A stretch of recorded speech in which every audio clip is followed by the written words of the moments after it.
નમસ્કાર મિત્રો, કેડી ન્યૂઝ સાથે હું છું ગૌરાંગ વ્યાસ. અહમથી ઓમ સુધીની સફર એટલે શ્રાવણ, જીવથી શિવ સુધીની સફર એટલે શ્રાવણ. આજરોજ શ્રાવણ માસના નિમિત્તે આપણે શ્રાવણ મહિનાનું શું મહત્વ છે તેના વિશે થોડી માહિતી મેળવીએ. આજે ફરીવાર આપણી સાથે ઉપલબ્ધ છે પ્રખ્યાત જ્યોતિષાચાર્ય તેમજ એસ્ટ્રોલોજીમાં પણ ગોલ્ડ મેડાલિસ્ટ અને કેડી ન્યૂઝના પણ વડીલ એવા શાસ્ત્રી શ્રી ઘનશ્યામભાઈ ત્રિવેદી. આજે આપણે એમની પાસેથી માહિતી મેળવીએ કે ભગવાન શિવને પણ અત્યંત પ્રિય એવા શ્રાવણ મહિનાનું શું મહત્વ છે તે કેડી ન્યૂઝના દર્શકોને જણાવો.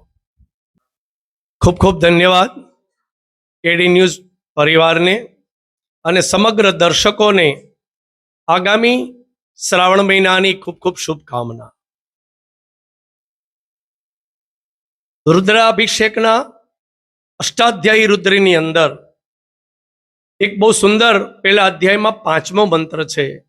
ઓમ જજાગ્રતો દૂર મુદેતિ દેવંત તું સુપ્ત શતથે વેતિ દુરંગમ જ્યોતિકામ જ્યોતિરેક તન્મે મનઃ શિવ સંકલ્પમસ્તુ. શિવ શબ્દનો અર્થ છે કલ્યાણ, અને જ્યાં કલ્યાણ છે ત્યાં દરેક વસ્તુઓ પ્રાપ્ત છે. શિવ અને શ્રાવણ મહિનો એકબીજાના પર્યાય છે. શ્રાવણ માસ એટલે પ્રકૃતિની સોળે કળાએ ખીલેલી પ્રકૃતિની પૂજાનો મહિનો. શ્રાવણ માસ એટલે આપણા આત્માની અંદર રહેલા શિવ તત્વને ઢંઢોળવાનો, જગાડવાનો એ મહિનો એટલે શ્રાવણ મહિનો. યુગો પહેલા શ્રીમદ ભાગવતની અંદર અષ્ટમ સ્કંદમાં 7મા અધ્યાયમાં સમુદ્ર મંથનની કથા છે. આ સમુદ્ર મંથનની કથામાં દેવો અને દાનવો એ અમર થવા, અમૃતત્વની પ્રાપ્તિ માટે, અમૃતની શોધ માટે એ સમુદ્ર મંથન કરે. પણ સમુદ્ર નીકળતા કરતા સૌથી પહેલા એમાંથી નીકળ્યું વિષ ઝેર, હળાહળ ઝેર નીકળ્યું. ત્યારે આ હળાહળ ઝેર એનો સ્વીકાર કોણ કરે? સૌથી મોટો પ્રાણ પ્રશ્ન તો એ જ બન્યો કે આ ઝેરનો સ્વીકાર કરશે કોણ? દેવો દાનવો બધા જ હાહાકાર પામી ગયા, ત્રાહિમામ ત્રાહિમામ થયું. ત્યારે દેવોમાં આ એક દેવ સદાશિવ કે જેણે ઝેરનું પાન અંજલિના સ્વરૂપે કરી પોતાના ગળામાં એ ઝેરને સ્વીકાર કર્યું. આનાથી શિવજીનું ગળું એ નીલ વર્ણ બન્યું અને એનું નામ નીલકંઠ બન્યું.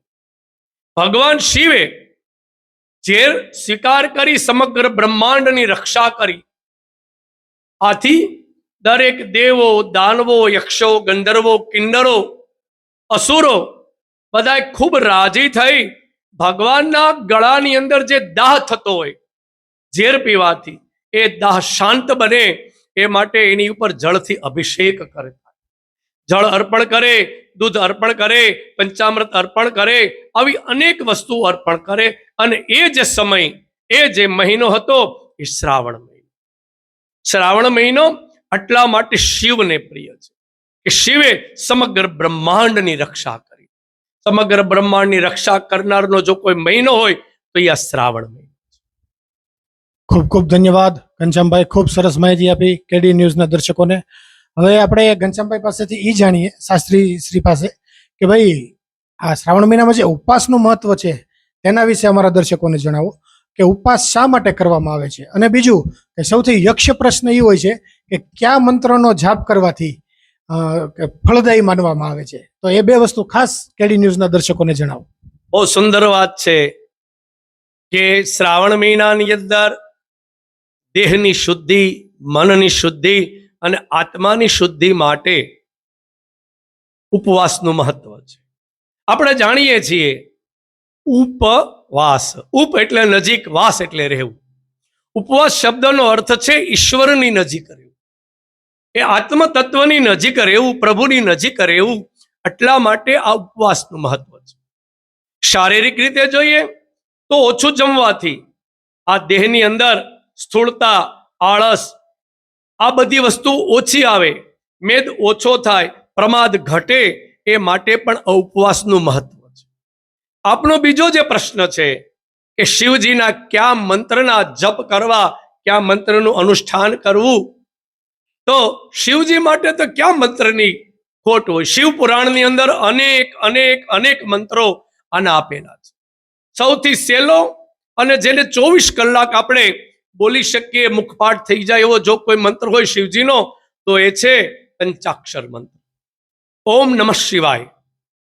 એ પંચાક્ષર મંત્રનો જપ જે કોઈ મનુષ્ય જીવ માત્ર કરે એનું કલ્યાણ છે. બીજો એ મંત્ર છે ઓમ ત્રંબકમ યજામહે સુગંધિમ પુષ્ટિવર્ધનમ ઉર્વારુકમિવ બંધનાત મૃત્યોર્મૃક્ષીયમામૃતાત, જેને આપણે મૃત્યુંજય મંત્ર કહીએ છીએ. આ મૃત્યુંજય મંત્રની પણ મહિમા અખંડ રહેલો છે. શિવ ગાયત્રી ઓમ તત્પુરુષાય વિદ્મહે મહાદેવાય ધીમહિ તન્નો રુદ્ર પ્રચોદયાત. આ શિવ ગાયત્રી મંત્ર, પંચાક્ષર મંત્ર, મૃત્યુંજય મંત્ર, શિવ તાંડવ સ્તોત્ર, લિંગાષ્ટક, કેટલા મંત્રો શિવજીના છે કે જેનો કોઈ પાર નથી. આવા અખંડ મંત્રોના જાપ એ જીવ માત્રનું કલ્યાણ કરવાનો સૌથી શ્રેષ્ઠ રસ્તો હોય તો એ શિવ ઉપાસના શ્રાવણ મહિનાની અંદર એના અખંડ મંત્રો દ્વારા શક્ય છે. હા, તો શ્રાવણ મહિનામાં કયા શ્લોકોનું ચયન કરવું તેની વિસ્તૃત માહિતી શાસ્ત્રીશ્રી આપણને આપી. હવે આપણે શાસ્ત્રીશ્રી પાસે એ જાણીએ કે બિલીપત્ર ચડાવવાનું શું મહત્વ છે ભગવાન ભોળાનાથને, તેના વિશે આપણે માહિતી જાણીએ. બિલ્વાષ્ટક મંત્રો એ બિલીપત્ર પ્રભુને અર્પણ કરવાના મંત્ર છે. બિલ્વાષ્ટક ની અંદરનો એક શ્લોક છે, મૂલતો બ્રહ્મ રૂપાય મધ્યતો વિષ્ણુ રૂપિણે અગ્રતો શિવ રૂપાય એક બિલ્વ શિવાર્પણમ. બિલીના 3 પાન એ 3 તત્વની અને 3 દેવનું પ્રતિનિધિત્વ કરે છે. સત્વગુણ, રજોગુણ અને તમોગુણ. 3 દેવો બ્રહ્મા, વિષ્ણુ અને મહેશ. માં મહાલક્ષ્મીએ પણ, લક્ષ્મીજીએ પણ બિલ્વ વૃક્ષની નીચે બેસી ભગવાનને પ્રસન્ન કરવા માટે એ તપ કર્યું.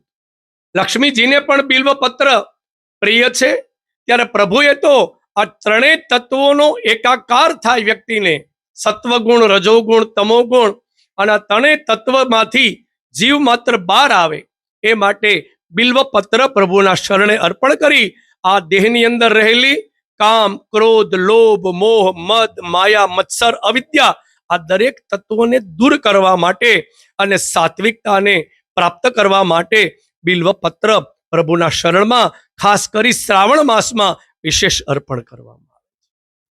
ખૂબ સરસ માહિતી.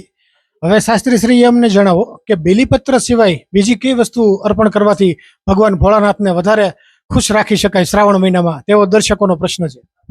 ખૂબ ખૂબ આભાર વ્યાસજી. શિવજીને તો શું ન અર્પણ થાય?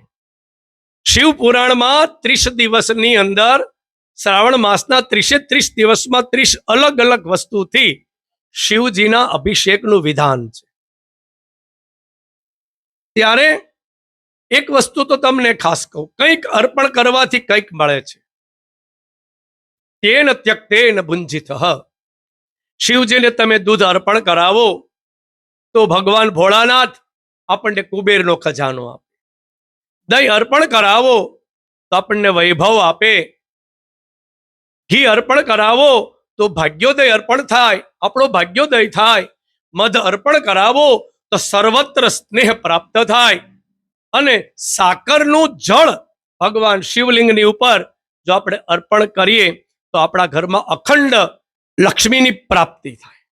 પંચામૃત સાથે સાથે પણ એક વિશેષ મહત્વ એવું છે કે પંચામૃત અર્પણ કરીએ, એમાં અલગ અલગ તત્વો અર્પણ કરીએ, દૂધ, દહીં, ઘી, મધ, સાકર, અને એમાં પણ જે કોઈ વ્યક્તિ કોઈ રોગથી ગ્રસ્ત છે તો આવા રોગથી ગ્રસ્ત વ્યક્તિ એ પંચામૃતમાં કાળા તલ પધરાવી શિવજીને જળનો લોટો, કાળા તલવાળું પંચામૃત, ફરીવાર શિવજીને જળનો લોટો અર્પણ કરે અને પ્રભુને ચંદન, પુષ્પ, બિલી અર્પણ કરે તો એ રોગથી મુક્ત થાય.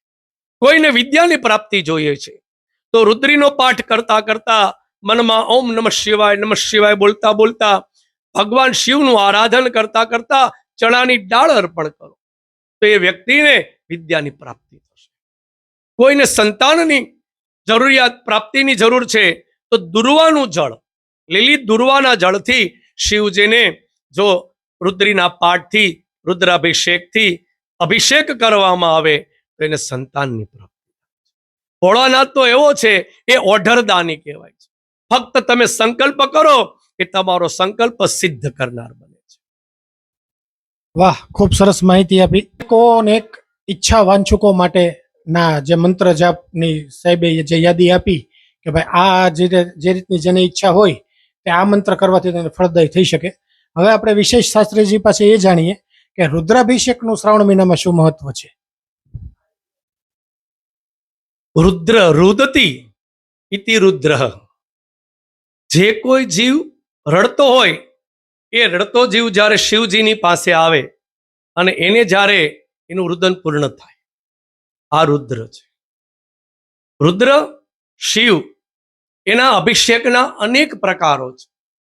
તમે ફક્ત જળનો લોટો લઈ ઓમ નમઃ શિવાય બોલતા બોલતા પણ અભિષેક કરી શકો, પંચામૃતથી પણ અભિષેક કરી શકો. રુદ્રીનો આખો પાઠ ગણાનંતવાથી શરૂ કરી શિવાર્પણમસ્તુ સુધી પણ તમે એનો અભિષેક કરીને પાઠ કરી શકો.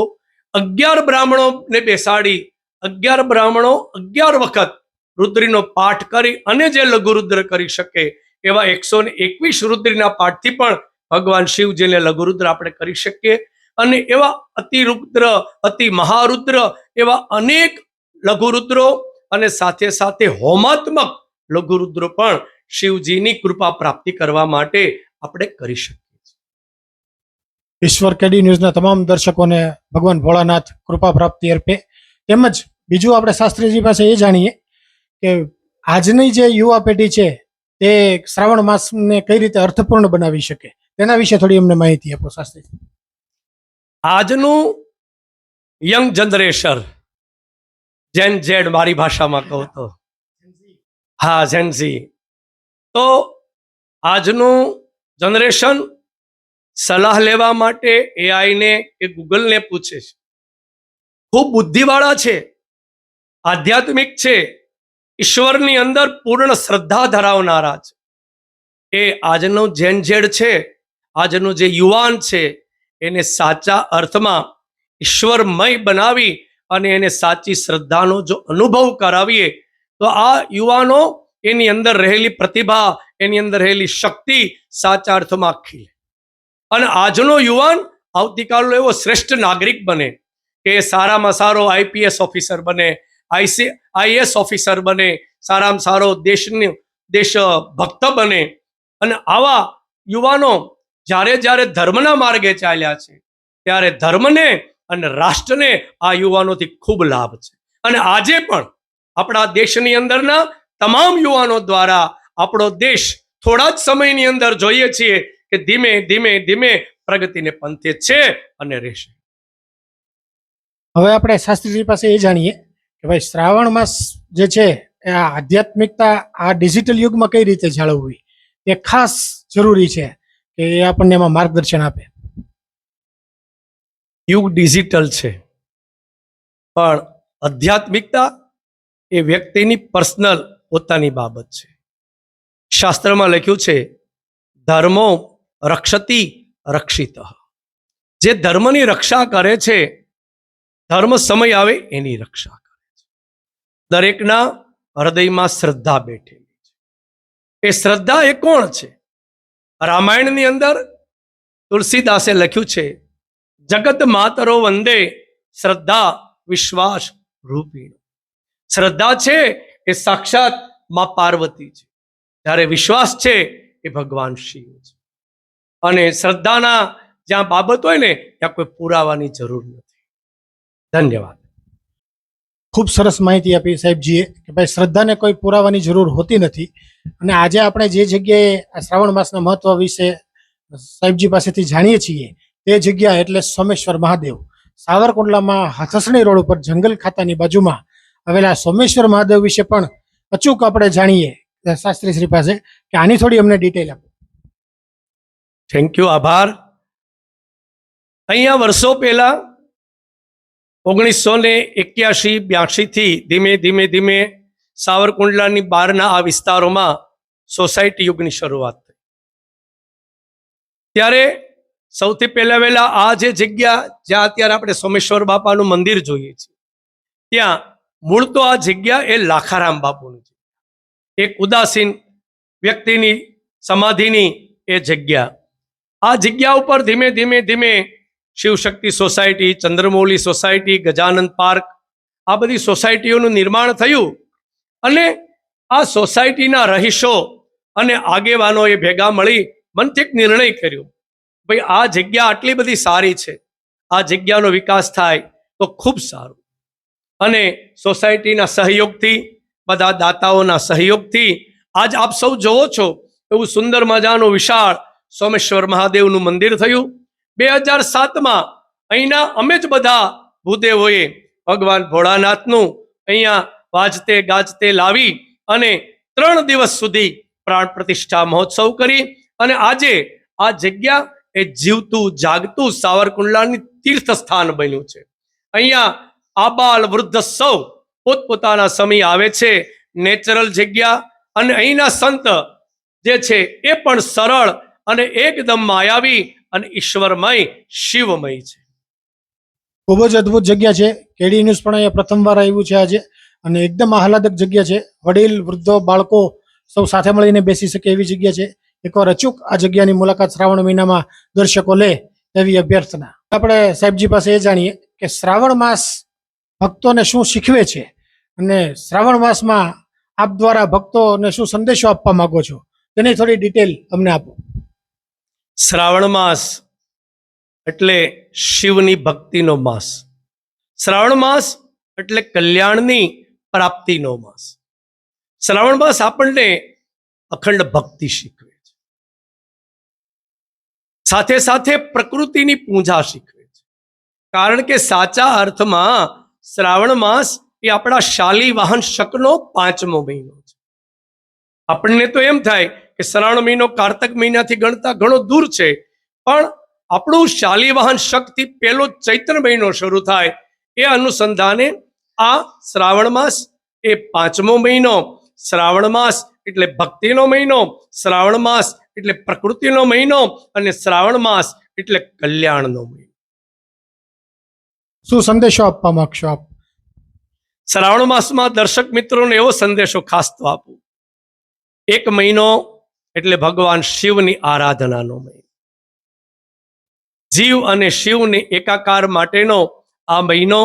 દરેક આપણા દર્શકોને અમારી ખૂબ ખૂબ એની શુભકામના, અને સાથે આખો મહિનો આપણો શિવમય જાય, ઈશ્વરમય જાય અને કલ્યાણમય જાય એવો અમારો એક અંગત અને હૃદયની ભાવનાઓ સાથે, હૃદયના કલ્યાણથી, આશીર્વાદ સાથે, ખૂબ ખૂબ અમારી શુભકામનાઓ સાથે આ સંદેશ. ખૂબ ખૂબ ધન્યવાદ શાસ્ત્રી શ્રી ઘનશ્યામભાઈ ત્રિવેદી. તેમજ આજથી શરૂ થતા શ્રાવણ માસની કેડી ન્યૂઝના દર્શકોને પણ અનેક શુભેચ્છાઓ સાથે હર હર મહાદેવ.